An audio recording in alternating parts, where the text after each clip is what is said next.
Hello everyone, welcome to RPN Education. In this video we are going to cover part 7 of change in the profit sharing ratio और इस part में हम discuss करेंगे कि हमें accounting treatment कैसे करना है गुडविल का और रिजर्व का जब प्रॉफिट शेयरिंग रेशियो चेंज हो जाती है। चलिए डिस्कस करते हैं। हमारा नेक्स्ट टॉपिक है accounting treatment of goodwill when there is a change in the profit sharing ratio. जब प्रॉफिट शेयरिंग रेशियो में चेंज हो जाता है तो आपको उस टाइम पर गुडविल का ट्रीटमेंट बताना है कि पार्टनर्स कैसे गुडविल को ट्रीट करेंगे। ठीक है, अब हमें पता है कि जो प्रॉफिट शेयरिंग रेशियो है उसके चेंज होने के रीज़न क्या क्या है। सबसे पहला हो सकता है कोई नया पार्टनर एडमिट हुआ है फर्म में, तो admission of a partner. Second आपको हो सकता है रिटायरमेंट की वजह से कोई एग्जिस्टिंग पार्टनर्स अपनी प्रॉफिट शेयरिंग रेशियो में चेंज कर सकते हैं। और थर्ड हो सकता है हमारा बीच में ही वो पार्टनर्स क्या करें, एग्रीमेंट कर सकते हैं अपने म्यूचुअल अंडरस्टैंडिंग से कि हाँ हम अपनी प्रॉफिट शेयरिंग रेशियो को इन फ्यूचर चेंज करेंगे।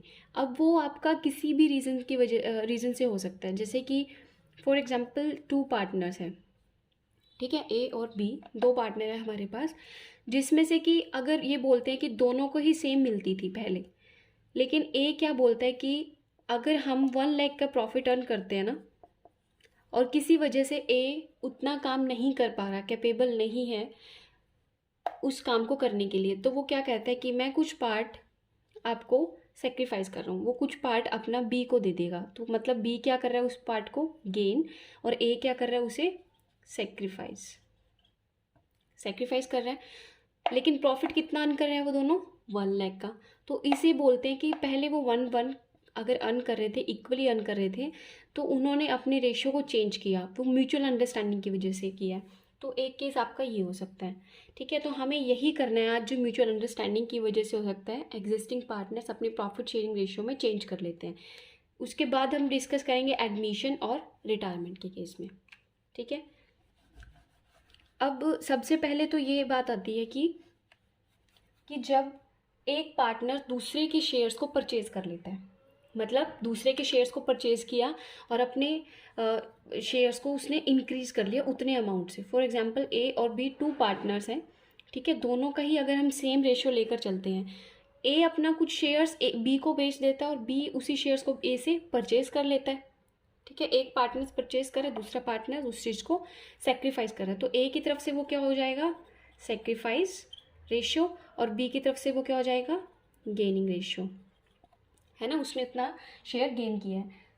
सो जो परचेजिंग पार्टनर है ना, जिसने वो गेन किया है, वो क्या करेगा, गुडविल के केस की बात कर रहे हैं हम, गुडविल का ट्रीटमेंट कैसे होगा, तो जितने अमाउंट से उसने ए के शेयर को गेन किया है, जितने अमाउंट से ए के शेयर को गेन किया है, उतने ही अमाउंट से या कहे उतनी ही रेशियो से वो गुडविल के तौर पर कंपनसेट करेगा ए को, मतलब उतने अमाउंट से ही वो गुडविल जो है ए को देगा, गुडविल का अमाउंट उतने से ए को देगा। ऐसा क्यों किया, क्योंकि देखो अगर हम ये बात करते हैं कि गुडविल की, अगर इन फ्यूचर इन दोनों के बीच की जो रेशियो है वो चेंज हो गई है, पहले उनकी इक्वल थी या फिर कुछ भी कहें, और वो इन फ्यूचर वो चेंज हो जाती है रेशियो म्यूचुअल अंडरस्टैंडिंग की वजह से, तो ये किसी भी वजह से हो सकता है। लेकिन जो स्टार्टिंग में इन दोनों ने गुडविल अर्न की थी, फॉर एग्जाम्पल इनकी गुडविल 1 लाख की थी बिजनेस की, तो ये स्टार्टिंग में तो दोनों ने की थी ना, इस टाइम पर तो दोनों ही इक्वल काम कर रहे थे, उनकी इक्वल रेशियो थी। तो इस केस में अगर ए ने अपनी प्रॉफिट शेयरिंग रेशियो चेंज कर ली है और बी को कुछ पार्ट दे दिया अपनी प्रॉफिट्स का कि हाँ मैं कम काम कर रहा हूँ और बी ज़्यादा कर रहा है, तो उसके केस में बी को उसने सेक्रीफाइस कर दिया, तो बी की क्या रिस्पॉन्सिबिलिटी बनती है कि वो कुछ जो गुडविल इन्होंने दोनों ने अर्न की हुई थी, वो गुडविल का वही पार्ट जितना कि ए ने बी को दिया है, गेन किया है जितने से बी ने, उतना ही अमाउंट ए को वो क्या करें, कंपनसेट के रूप में ए को दे दे।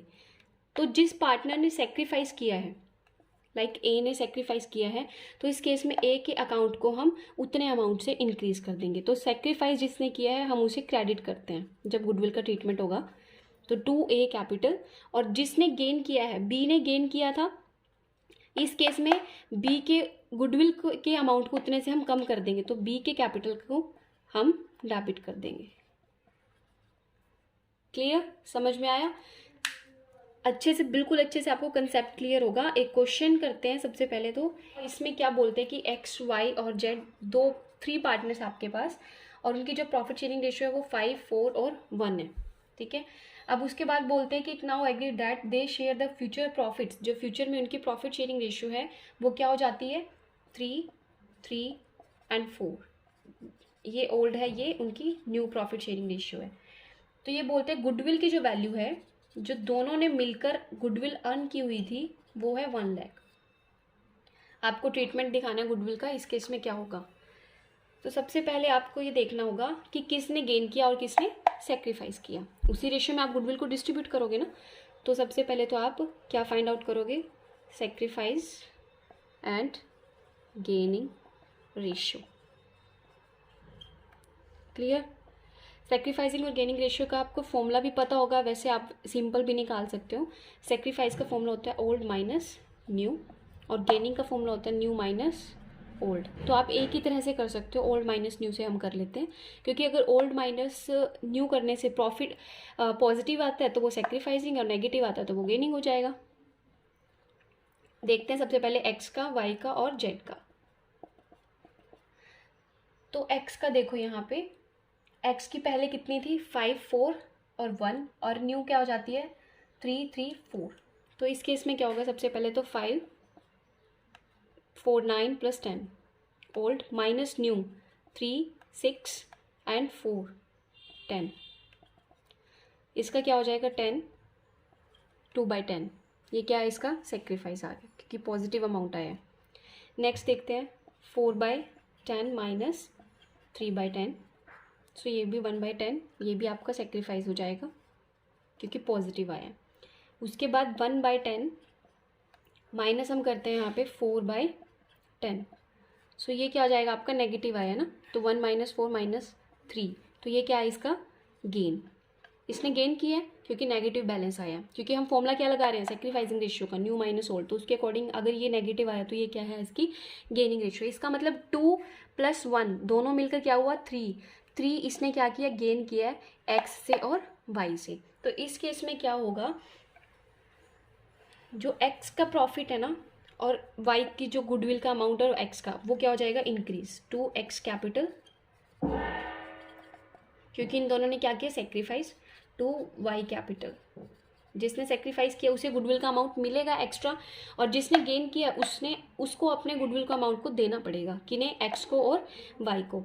तो यहाँ पे क्या हो जाएगा, जेड का कैपिटल अकाउंट हम डेबिट कर देंगे, डेबिट हो जाएगा। फॉर एग्जाम्पल क्वेश्चन में हमें गिवन था यहाँ पे गुडविल कितनी है 1 लाख की, 1 लाख की गुडविल है, तो एक्स और वाई को कितनी मिलेगी। देखो यहाँ पे कितना था 1/10, 2/10 और 1/10। सो 2/10, 1 लाख का 1/10 कितना हो जाएगा, ये आ जाएगा आपका 20,000, और ये कितना आ जाएगा, ये आ जाएगा 10,000। सो 20,000 यहाँ आ जाएगा, 10,000 यहाँ आ जाएगा, और ये दोनों का क्या आ जाएगा 30,000। तो इतने से इसके अकाउंट को डेबिट और इन दोनों के अकाउंट को क्रेडिट। क्लियर। एक और क्वेश्चन समझते हैं। आपको अपनी स्क्रीन पर एक क्वेश्चन और दिखाई दिया होगा, उसमें क्या बोलते हैं कि ए, बी और सी 3 पार्टनर दिए हुए क्वेश्चन में, और आगे बोला इन्होंने कि उनकी जो प्रॉफिट शेयरिंग रेशियो है वो है 5, 4 और 1, और it was decided that in future जो प्रॉफिट शेयरिंग रेशियो है वो क्या हो जाती है 9, 6 और 5। तो ये उनकी ओल्ड है और ये न्यू प्रॉफिट शेयरिंग रेशियो है। उसके बाद बोलते हैं कि goodwill is to be valued to 2 years purchase of the average 3 years profits. आपको गुडविल को कैलकुलेट करना है, क्वेश्चन में गिवन नहीं है, हमें गुडविल कैलकुलेट करनी होगी 2 years purchase of the average profits of last 3 years के। ठीक है, the profits of the last 3 years आपको गिवन है 18, 19 का, 19, 20 एंड 20, 21 का। वो कितना है 48,000 प्लस करेंगे 42,000 और 60,000, क्योंकि हमें एवरेज प्रॉफिट चाहिए गुडविल को निकालने के लिए। तो जब आप इन तीनों की वैल्यू को ऐड करोगे तो आपके पास आ जाएगा 50,000। ये क्या आ जाएगा एवरेज प्रॉफिट। और जब आप इस एवरेज प्रॉफिट को numbers of the year purchase goodwill कितने की निकालनी है 2 ईयर्स की, क्योंकि अगर 1 ईयर में हम एवरेज प्रॉफिट इतना अर्न कर रहे हैं तो हमें आने वाले 2 ईयर्स में कितना प्रॉफिट होगा वो हमें निकालना है। तो 50,000 × 2 कितना हो जाएगा 1 लाख। क्या आ जाएगी आपकी 1 लाख की गुडविल। क्लियर, 1 लाख की गुडविल आ जाएगी क्वेश्चन में। उसके बाद हमें निकालना है कि किसने सेक्रीफाइस किया और किसने गेन किया। पहले निकालते हैं ए का शेयर, बी का और सी का। देखो ए की ओल्ड रेशियो कितनी थी, 4, 5, 9, 10 माइनस 9, 6 और प्लस 5 क्या आ जाएगा, 9/20 यही आ जाएगा। फिर ऐसे 4/10 और 6/20, 1/10 एंड 5/20। तो देखते हैं किसका पॉजिटिव और किसका नेगेटिव बैलेंस आता है। इसका आपका आ जाता है 1/20 सेक्रीफाइसिंग रेशियो। फिर इसका आ जाएगा 2/20, ये भी सेक्रीफाइस है। और इसका क्या होगा, 22 माइनस 5, तो ये क्या आ जाएगा आपका नेगेटिव बैलेंस, -3/20। तो इसने क्या किया, गेन, मतलब इसने 1 इसने दिया प्लस 2 इसका, 2 + 1 मिलकर 3 इसने गेन किया। तो जिसने गेन किया उसके शेयर्स को हम क्या कर देंगे, उतने अमाउंट से कम कर देंगे क्योंकि उसने गेन किया है। और जिसके शेयर्स को उसने लिया हुआ है, मतलब सेक्रीफाइस किया जिन्होंने, उसके अकाउंट को हम उतने से इंक्रीज कर देंगे, गुडविल के अमाउंट उससे उतना मिल जाएगा। तो क्या हो जाएगा, सबसे पहले तो ए का और बी का आप क्या करोगे, credit to A capital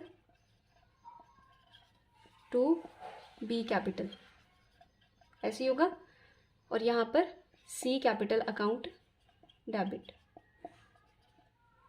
clear. Goodwill कितनी निकली थी हमारी, यहाँ से गुडविल आई थी 1 लाख की। अब 1 लाख में आपको ए का, बी और सी का निकालना है। ए का कितना, 1/20, तो 1/20 का मतलब यहाँ पे 5000 ए का आ जाएगा। 1 लाख का बी का कितना शेयर था, 2/20, 10,000 इसका आ जाएगा। और सी का कितना है, 3/20 है ना, तो 1 लाख 3/20 इसका निकल जाएगा 15,000। इसका मतलब इसने 15,000 गेन किया है। कैसे, 5,000 इसने दिया और 10,000 इसने दिया था, तो इतने अमाउंट से हम इन्हें इंक्रीज कर देंगे। 5,000 इसका और 10,000 इसको मिल जाएगा एक्स्ट्रा, और इसका अमाउंट इतने अमाउंट से कम हो जाएगा, इसका बैलेंस। क्लियर। ये आपके क्वेश्चन थे accounting treatments of the goodwill जब प्रॉफिट शेयरिंग रेशियो में चेंज हो जाता है। अब हमें देखना है कि accounting treatments of the reserves, reserves का क्या ट्रीटमेंट होगा जब आपकी प्रॉफिट शेयरिंग रेशियो में चेंज हो जाता है। गुडविल की बजाय यहाँ पे कर लो रिजर्व्स एंड प्रॉफिट्स।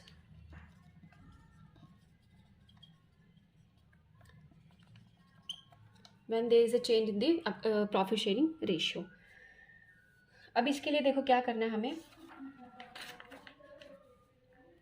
अगर प्रॉफिट शेयरिंग रेशियो चेंज हो जाती है ना हमारी, तो जो रिजर्व्स है या एक्यूमुलेटेड जो प्रॉफिट्स और लॉसेज है, जो भी आपकी existing books of the firms में पड़े हैं, वो आपके क्या हो जाएंगे, पार्टनर्स के कैपिटल अकाउंट में एज इट इज़ ट्रांसफ़र हो जाएंगे, जैसे कि हम पहले करते थे। आपको पता होगा, जैसे फॉर एग्जांपल ये बैलेंस शीट है, बैलेंस शीट में हमें क्या दिया हुआ होता है, लाइबिलिटी साइड आपको ये general reserve, profit, workman compensation reserves, investment fluctuations reserves, ये सब भी इस तरफ दिया होता था। ये प्रॉफिट का आपका क्रेडिट बैलेंस है, क्योंकि क्रेडिट है तभी ये लायबिलिटी साइड है। अगर प्रॉफिट का डेबिट बैलेंस होता तो ये क्या हो जाती है आपकी एसेट। ठीक है, तो ये क्रेडिट बैलेंस है। ये सारी चीज़ें क्या करते हैं आप, पार्टनर्स के कैपिटल अकाउंट में डिस्ट्रीब्यूट, जैसे पार्टनर्स का कैपिटल अकाउंट बनाते हैं हम, उसे क्या करते हो आप, डिस्ट्रीब्यूट। डिस्ट्रीब्यूट का मतलब ये आपकी पार्टनर्स की credit side, this is your debit side. तो आप इन सभी चीज़ों को क्या करते हो, by general reserves, by workman compensations, by investment fluctuations, ऐसे ही करते हैं। और जो ये प्रॉफिट का डेबिट बैलेंस, उसे क्या करते हो, टू प्रॉफिट, क्योंकि ये आपका नेगेटिव बैलेंस माना जाता है। तो इतने अमाउंट से पार्टनर्स के कैपिटल अकाउंट को हम डेबिट करते हैं, कम करते हैं, ऐसे ही होता है। लेकिन हम बात करें कि जब प्रॉफिट शेयरिंग रेशियो में चेंज हो जाता है, ये तो था आपका ओल्ड प्रॉफिट शेयरिंग रेशियो की बात, लेकिन यहाँ पर जब चेंज हो जाता है, तो चेंज होने के केस में क्या होगा आपका, चेंज होने के केस में भी आपको बिल्कुल सेम ऐसे ही करना है। इसमें ना तो सेक्रीफाइस निकालना आपको, ना आपको गेन निकालना, क्योंकि जो प्रॉफिट और लॉस है ना आपका, ये चेंज होने से पहले का होता है। प्रॉफिट शेयरिंग रेशियो के चेंज होने से पहले का होता है, इसलिए ये हमेशा ही ओल्ड पार्टनर्स को मिलेगा, old partners in their old profit sharing ratio में। ओल्ड पार्टनर्स को ही मिलेगा और ओल्ड प्रॉफिट शेयरिंग रेशियो में ही आप इसे डिस्ट्रीब्यूट करोगे। गुडविल की तरह आप इसे ये नहीं करोगे कि मतलब कोई भी आप न्यू प्रॉफिट शेयरिंग रेशियो के चेंज होने की वजह से आपने सेक्रीफाइस निकाला या फिर गेन निकाला, आप इसे ओल्ड प्रॉफिट शेयरिंग रेशियो में ही करोगे और ओल्ड पार्टनर्स में ही करोगे। ओल्ड का मतलब क्या है कि अगर कोई न्यू पार्टनर्स भी आ जाता है ना, जब हम एडमिशन में करेंगे, तो उस केस में भी ये जो पुराने आपके रिजर्व्स है, जनरल रिजर्व्स है, प्रॉफिट्स है, वर्कमैन कंपनसेशन, इन्वेस्टमेंट फ्लक्चुएशंस या फिर गुडविल भी कहें, ये आपकी न्यू पार्टनर्स के आने से पहले की है, तो उस केस में भी आप ओल्ड को ही करोगे, न्यू को नहीं करोगे। आइए क्वेश्चन समझते हैं इससे रिलेटेड एक।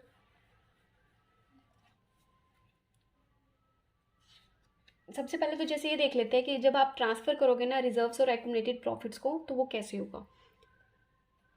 जैसे मैंने बोला आपको कि अगर चाहे आपके पास रिजर्व है, वर्कमैन कंपनसेशन है, या आपके पास कोई भी प्रॉफिट गिवन है जो कि आपका क्रेडिट बैलेंस है, या इन्वेस्टमेंट फ्लक्चुएशंस फंड रिजर्व जिसको बोलते हैं, ये सभी गिवन है, तो ये सारे आप क्या करोगे, पार्टनर्स के कैपिटल अकाउंट में क्रेडिट। तो क्रेडिट करने के लिए आपको पार्टनर्स के कैपिटल अकाउंट को क्या करना पड़ेगा, क्रेडिट, और किसको, ओल्ड पार्टनर्स के कैपिटल अकाउंट में। कैपिटल अकाउंट अगर फिक्स्ड की बात की है तो कैपिटल अकाउंट में नहीं, अगर फ्लक्चुएटिंग की बात की है तो कैपिटल में, और अगर फिक्स्ड की बात की है तो करंट अकाउंट में। किस में, old profit sharing ratio, old profit sharing ratio में।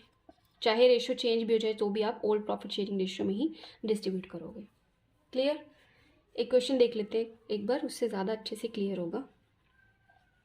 देखो जैसे एक्स वाई जेड पार्टनर्स है, उनकी प्रॉफिट शेयरिंग रेशियो कितनी है, एक्स वाई और जेड पार्टनर्स, 3 पार्टनर्स है, उनकी प्रॉफिट शेयरिंग रेशियो है 4, 3 एंड 2।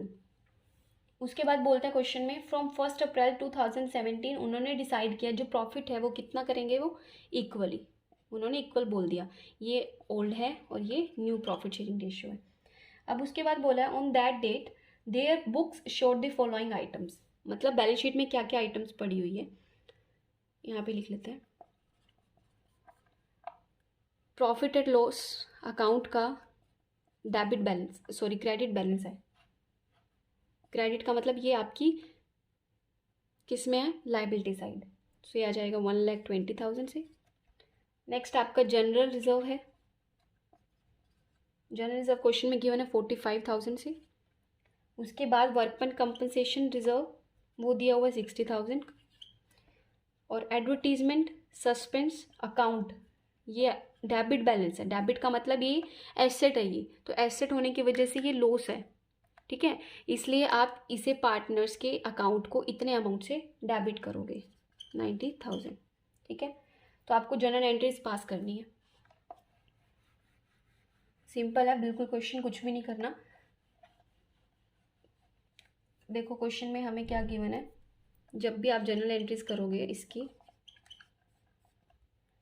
सबसे पहले तो जैसे profits loss general reserves workman composition और ये सब हमें गिवन है क्वेश्चन में, और प्रॉफिट शेयरिंग रेशियो बोल दी कि चेंज हो गया, पहले उनकी थी 4, 3, 2, अब उनकी होगी 1, 1, 1 इक्वल होगी। तो हमें इससे कुछ फ़र्क नहीं पड़ता, क्योंकि ये चीज़ आप सिर्फ और सिर्फ गुडविल के केस में फाइंड आउट करोगे, इस केस में नहीं। इस केस में आपकी ओल्ड पार्टनर्स को होगी और ओल्ड प्रॉफिट शेयरिंग रेशियो में।